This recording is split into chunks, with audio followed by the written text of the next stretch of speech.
Assalamualaikum warahmatullahi wabarakatuh. My name is Thariq Hafizullah bin Muhammad Shukri, and my matric number is 1211842.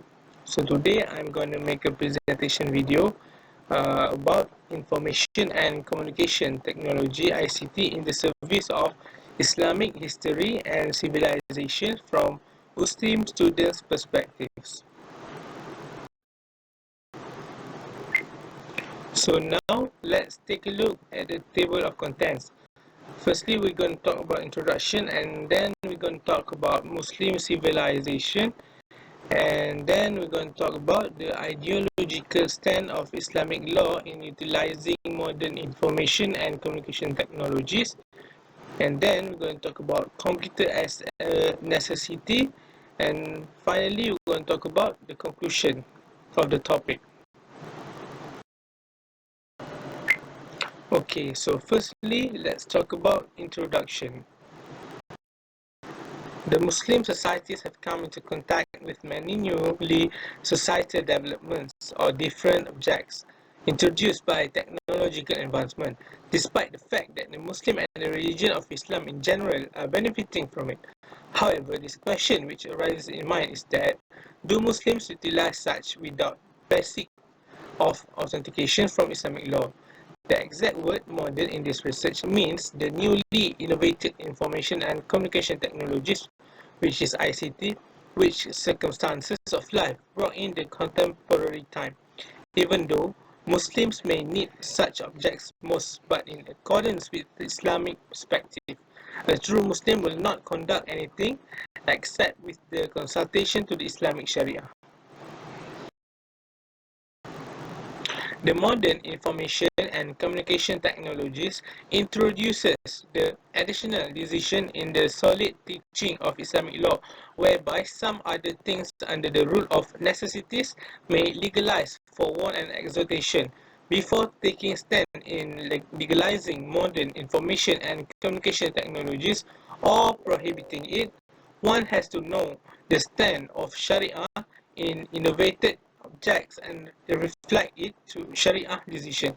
Innovation in Sharia is different with the innovation in creating objects that may have in running people's life. Next, we're going to talk about Muslim civilization.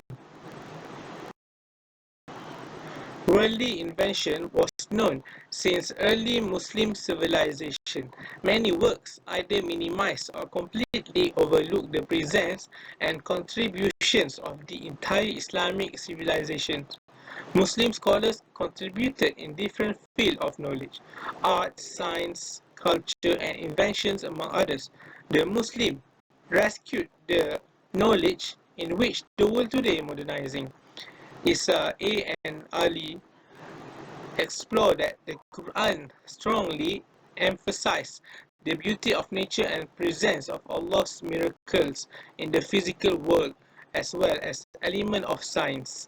They also explain on the Muslim scholars' role and contribution in medicine, art, civilization, and renaissance which Western world benefited from them. The next one, we're going to talk about the ideological stand of Islamic law in utilizing modern information and communication technologies.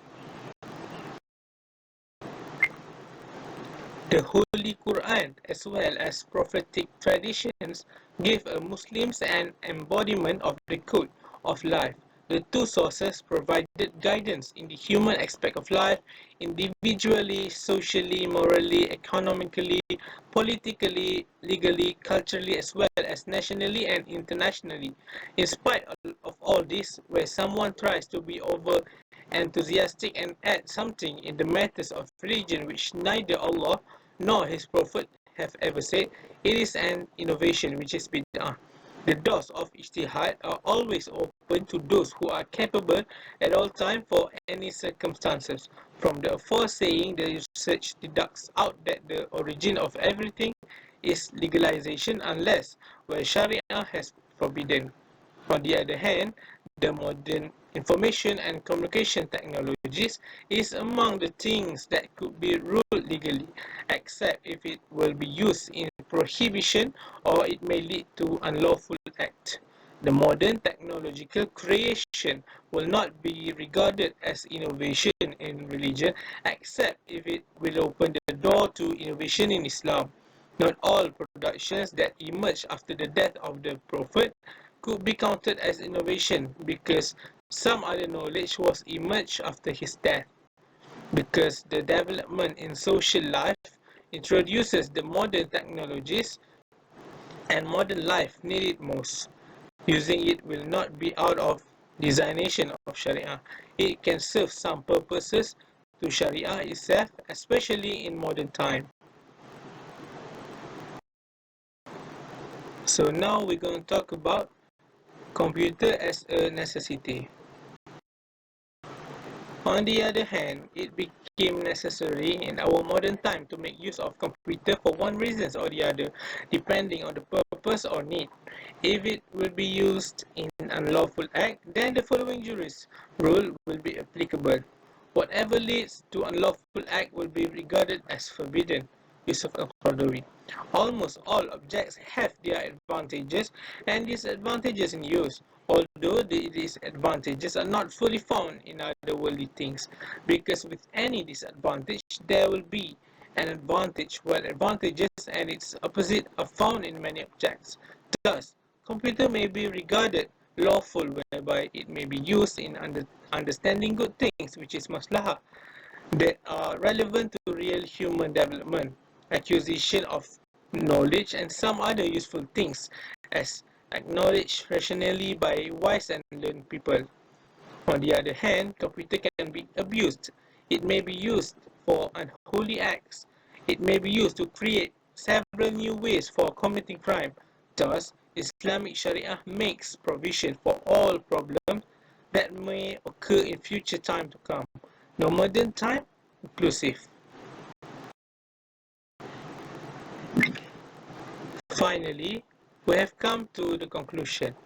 So let's talk about the conclusion of the topic.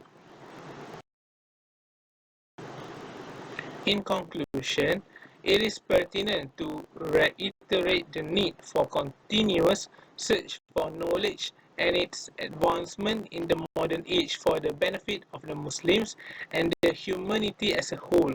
The content aimed at affirming the level of Islamic law in accommodating anything good and useful to its followers.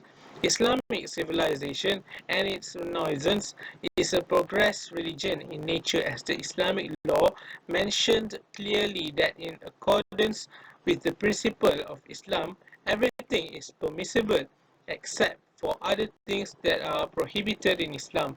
Thus, we should also be reminded that Islam is perfect religion that always enjoys what is good and forbids what is wrong based on the uniqueness of the objectives of the Maqasid Sharia.